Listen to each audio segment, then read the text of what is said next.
Good morning and welcome to this morning's reflection. We've been talking a lot about doors of late, and we know that one of the things we do when it comes to doors is to knock on them. Knocking requires some energy. It has some expectation about it. Equally, spiritual growth requires energy and also some expectation.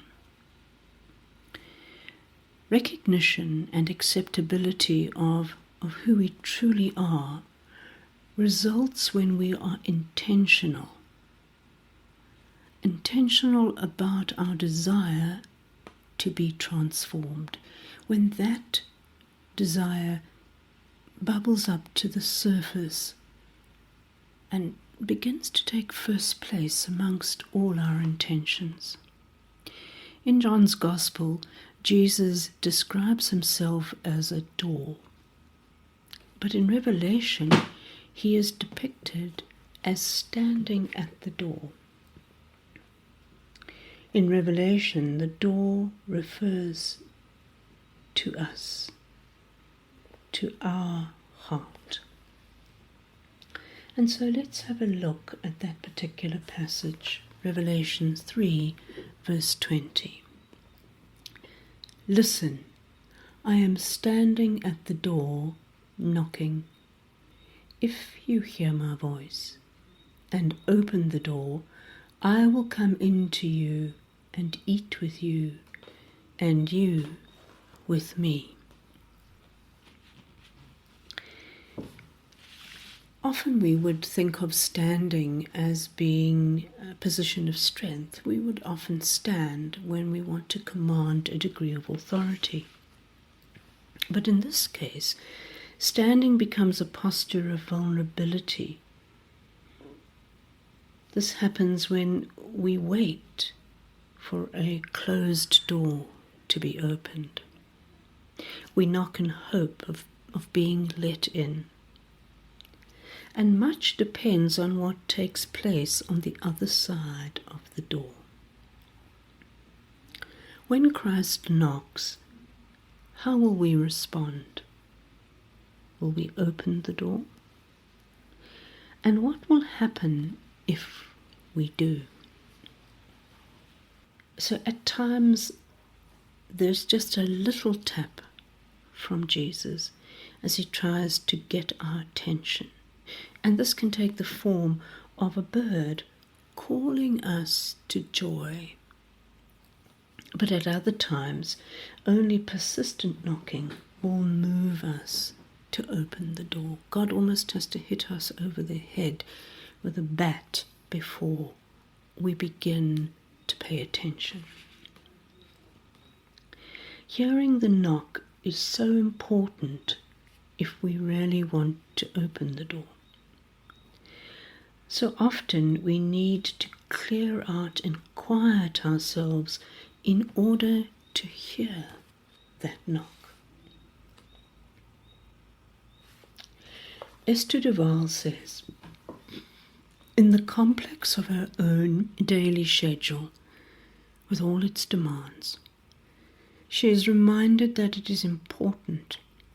No, more than that, it is fundamental and essential to keep clear, open space in our own hearts. This means, in spite of all the demands and the distractions and the difficulties that besiege our time, we should try to carry a heart of stillness. We will never hear God if our hearts are noisy. Silence and solitude enable us to become aware of a presence that is larger than ourselves, particularly within us. And when the pulsating rhythm fills our days, we find it so hard to pay attention, and without some tranquility and some deliberate effort to quiet the rush of our inner and outer selves, we miss the call to holiness and to wholeness. Deep within us is found a voice calling us to love and do what is good and avoid what is not. That voice sounds in our hearts at the right moment, for we have in our hearts a voice inscribed by God. And the voice of God resounds within each of us in each moment of our lives, providing us with greater clarity, urging us to be who we are meant to be, offering us guidance and direction, welcoming the lost, comforting the grieving, chiding the wayward, encouraging the forsaken, and showing compassion to the broken-hearted.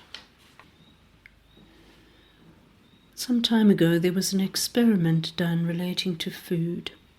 The person conducting this experiment went to various restaurants, and at each one he asked strangers who were seated at the table next to him if he could have a bite of their food, just to see how it tasted. Amazingly, almost every stranger offered him a morsel of something. And then conversation and camaraderie began among the strangers and himself. Invariably this followed the tasting of the food. And this confirms the old adage that dining together can be a very intimate act. Sharing food offers the possibility of bringing people together, closer together. And this communion and bonding is the promise and assurance of Revelation 3 verse 20. Those who open the door of their hearts experience a communion both nourishing and transforming. And so this week we want to focus our awareness and respond to God's presence.